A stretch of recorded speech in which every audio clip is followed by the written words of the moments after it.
What's the best way to sift through the many sales methodologies and find the right one for you? Let's learn how in this episode of Closing Time.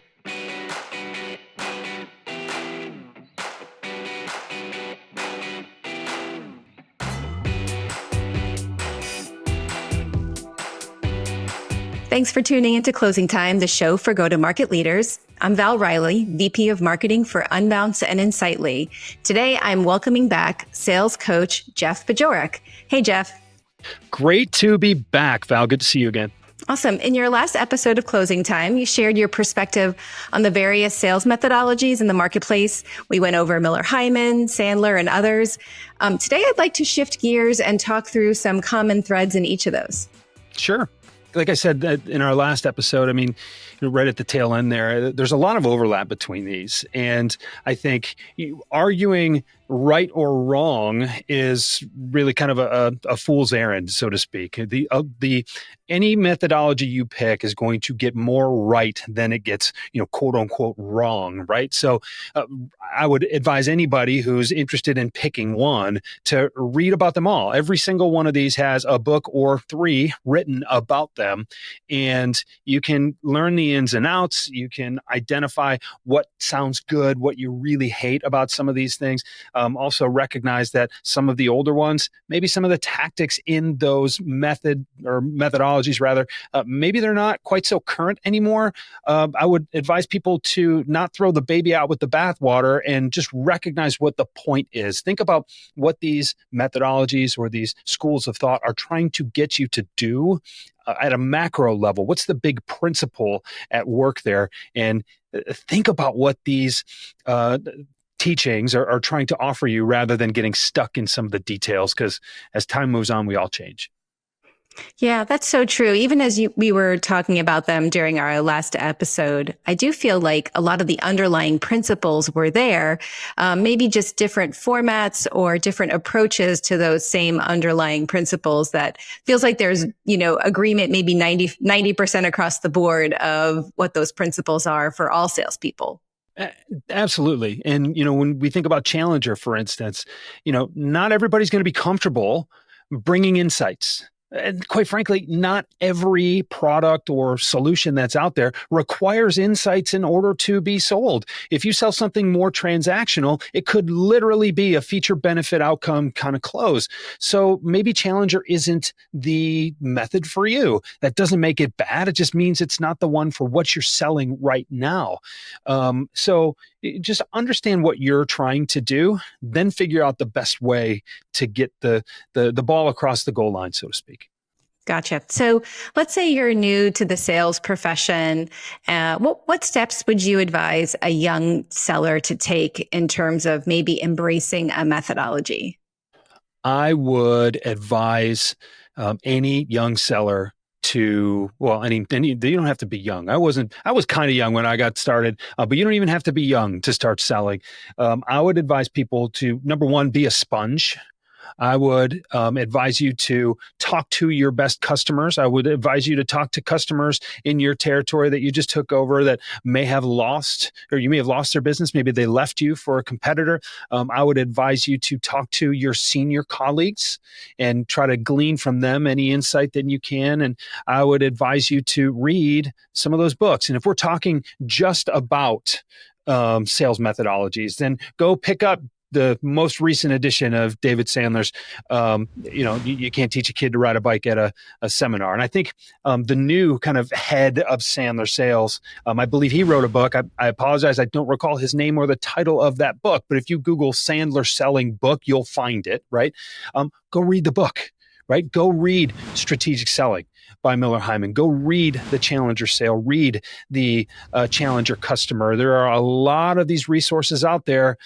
They're available in audiobook. You can do it while you're exercising, while you're walking the dog, while you're doing chores around the house, whatever that is. But try to do your best to learn as much as you can when you get started. And I guess the pro tip there is to identify, like what we were talking about, where do all of these schools of thought overlap? What are those common themes that you're going to find? Because when you identify the common themes, that's where you realize that there's more to selling than just following a step-by-step process. It's one thing to make a sale. It's another thing to know how to sell. And I think when you look beyond what's in the books and you take away the lessons that they're referring to and building on, those principles, like I mentioned, that's where you really start to develop mastery. So I have a similar question, but a little different spin. So Sure. let's say you're tapped as a new sales leader in an organization. How would you go about choosing a methodology for the team? Because it really is, I mean, that's an important decision, right? Like you've got to get that right. Well, I mean, I think, clearly the best thing you can do is walk in, bring all of your own indoctrinated wisdom in, tell everybody that they're foolish for doing anything else, and just bring rip the whole house down with you. Um, Definitely don't do that. But as a new leader, and I've learned this in my career and in a couple of different leadership roles, the most important thing you can do is listen. So what is the team currently doing? What are they really good at? Because you don't want to mess that up, right? Where could they use a little bit more support? Where could they use rather a little more, whether it's education, maybe it's training, maybe it's just practice, maybe they know everything they need to know. They're just not very good at it. Maybe all they need is accountability.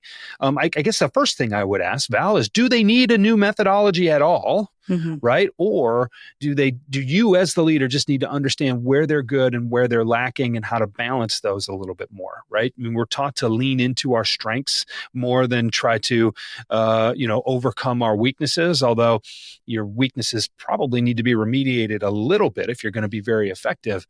But I think it's important. I just go back to the adage, we have two ears and one mouth, and that's simple math. So my first recommendation is to listen. And then based on what you learn, let's steer the ship from there. Yeah, I was going to ask you a follow-up question there. Some people come in and they just have this, they want to rip and replace everything that's within an organization as a new leader. And so maybe there's a sales methodology in place that doesn't match your preference. But I mean, I've got to believe there's a way to adapt to it since there's so much commonality between sales methodologies. That's just it. I mean, are you coming in as an agent of, say, Miller-Heiman? Is it your job to bring Miller-Heiman with you everywhere you go? Or if you've worked with that system for the previous 20 years of your career, does that just provide you with enough foundational knowledge to understand what's good and what's not? You can't lead by a textbook. You can't lead. A good friend and a mentor of mine has always told me, he said, Jeff, there's no cookbook for this. You can't just follow a recipe. And, if you did follow a recipe, if there was one or even two, let's say 10 different recipes you could follow, if everybody followed those 10 recipes, one, we'd realize that it's all a version of the same, dish. But two, that would be mediocrity by definition. And I don't believe we're put here to be mediocre. I don't believe anybody who uses the Insightly tool or listens to this podcast is trying to be mediocre. So if that's what you're striving for, why would you bring that attitude and approach with you? Take everything you've learned in the past 20, 30 years of your sales career and use that as the lens to evaluate everything you learn in the first 6 months as the new leader. Listen, then make changes, right? And I think, and I've fallen prey to this in the past as a leader coming in. Oh, we're in a hurry. We've got to act with some urgency here. We got to get moving. You never have such little time. You can never be in such a hurry that you forget to listen. And, the methods that are there, they're in place for reasons, but you still have to understand and identify how your own approach is going to fit into the current culture at the company. So you have two trademarks, I noticed when I was researching you. One is sell like you, and the other is rethink how you sell. And the process for going through the trademark bureau is not easy. So I wanted to ask you a little bit about why you trademarked those statements and how do they relate to the way you coach salespeople? I think those two trademarks are, I think, the embodiment of how my sales career has evolved. And when I started as a seller, I thought you had to do certain things a certain way. And so I started doing those things, and I wasn't happy, wasn't getting the results that I was looking for. And it wasn't until I had a mentor show me that there are things that you can do to be successful. There are things you should do to be successful that not everybody can do. And the first, and whether it's something you say, it's an attitude that you bring, to the sales call. I heard things on sales calls that I thought would get us escorted out of the room that got us POs instead. And just breaking those conversations down afterward, talking, thinking through what needs to happen next, I realized that just about everything that I had taken for granted as a superstition was just a superstition. It wasn't usually true. Not even, was it not always true? It wasn't usually true. So I started thinking about selling as a thoughtful process, as something I could work through and consider at each step of the way. And so that's where the genesis of Rethink the Way You Sell came from. In an environment, in an industry where people just want results as quickly as possible, they're looking for paint by numbers. What I challenge people to do, which may or may not be a good reason to start a business on this, but what I challenge people to do is think about why each section of that coloring book, if you will, has that number on it. Why should this, part of the fish be yellow and this fin on the fish be green? Why shouldn't they be red and purple? Could they be red and purple? Things like that. I'm probably carrying this analogy too far, but fast forward 5 or 6 years, and I had this recurring advice that I was giving to people. And when I would coach sales reps, when I would coach managers, I would say, Val, look, I'm telling you this because this is what's worked for me, but you can't do it like me. You can't do it like me because your words are yours, mine are mine. Same way, I can't do it like you. Doesn't matter how good, talented, qualified, experienced we are, you'll never sell better than when you sell like you. So the concept behind Sell Like You was to give people the permission to do that thing that they're not exactly sure that they could do. Can I really say that? Yeah, you probably should. And what I've learned in coaching is that a lot of coaching is just validating your client and helping them believe that what they think is the right thing to do probably is, but the right thing to do usually is a little bit scary. And sometimes you need a little permission to get over the edge. And so when I found myself giving that advice over and over again, I said, wait a second. I should probably protect that because that is something that is so simple. I remember when I first had the thought, I couldn't believe that selllikeyou.com hadn't been taken. And so I bought it right away. I just said, hold on, I don't even know what I'm going to do with it yet. I'm just going to buy it because I want to make sure. So I've developed some intellectual property, a couple of talks about this, some coursework on this. My podcast has a couple of seasons on this. And it's just this idea that what needs to be done. You already have a pretty good idea of how to do it, but you need a little bit of encouragement to get over the finish line, to do it the way that only you can do it, because it's scary. And the things that are worth doing usually are. And I wanted to give people that push. That's super insightful. I worked for a company once, and the sales demo was so locked down. It was almost to be given verbatim.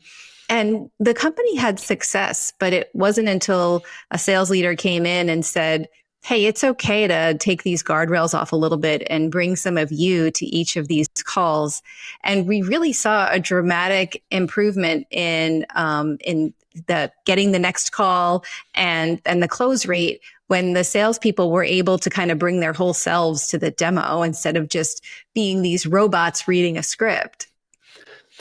People don't like buying from robots, especially robots that are pretending to be human or humans pretending to be robots. And I mean, think about the connection that we, create and that we nourish when we have these conversations with each other. This concept of repeatability is important in a business because you want predictability. It's a good thing. You want repeatability. It's a good thing. You want consistency because those are the building blocks of scalability. And done is better than perfect, right? I mean, we had a saying in orthopedics. I mean, I stood in operating rooms for a little over a decade, and I watched surgeons do orthopedic surgery. And when When they got in trouble was when they tried to get perfect, when they did not accept really good as an acceptable outcome. When you go for perfect, a lot of times you screw it all up, right? And when you think about done being better than perfect, I like the idea of scalability and reproducibility and all of those things. But in order to do your really best, your very best work, it can't be from a template. It can't be from a script. And when you, again, it goes back to this concept of if it were able to be scripted, it would literally be mediocre. And I don't know of a sales rep out there who is comfortable just being mediocre. So how do you make sure that you can do your best work? Well, you bring more yourself to the process. You ask a question that you're just curious about rather than just reading from your script. You indulge a follow-up question that may not have anything to do with what you're selling, but you're just trying to, or you're not even trying, you're just interested in making a deeper connection with whoever you're talking to. That's where long-term relationships are built. And one of my founding principles, and one of the questions that I ask companies and I ask reps is, okay, do you want to make your number this month, or do you want to make your number every quarter for the rest of your tenure at this company? Because you're going to approach those sales calls a little bit differently. And then the question of that is, are you willing to sacrifice this month's number or maybe even next month's number in order to make your quarter every time for the rest of your tenure? And what you find is when you're doing the right things, you're typically rewarded. And so being willing to sacrifice this month's number or next usually means that you won't have to, because you're doing so many of the right things. That flywheel really gets spinning quite quickly. Music to the salesperson's ears. Jeff, that was so great. Thank you so much for joining us on Closing Time. I really appreciate being invited back. Where can folks find you, Jeff? The best place right now is LinkedIn. I post there a couple of times a week. I'm trying to get a little more consistent with my posting. There's been a lot going on for me over the past years or past year, especially with different clients and some different engagements and things. So that has kind of slipped a little bit over the past few months. But what I'm trying to do is get a little more consistent, because I like engaging with people. And look, you never sell better than when you sell like you. And in order for me to help get that message out there, I need to have exchanges with salespeople. So I like getting out there. And if you see something you like, make a comment, send me a message, send a connection request. I'm happy to indulge that.